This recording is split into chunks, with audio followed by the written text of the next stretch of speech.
Praise Jesus, everyone. The Word of God says in John 15, verses 1 and 2, I am a true sprouting vine, and the farmer who tends the vine is my Father.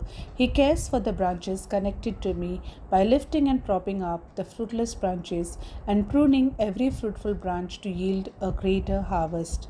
Amen. Praise God. Through Jesus' death and resurrection, he becomes our true living vine, continuing to sprout until he is written.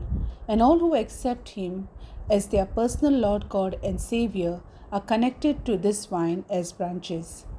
God never abandons any branch.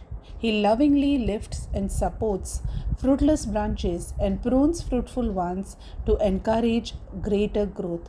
Our God is a God of hope who gives life and does not wish for anyone to perish. So, without care, a grapevine can become a tangled mess. Therefore, pruning is necessary for fruitful growth. Though challenging, pruning is part of our calling.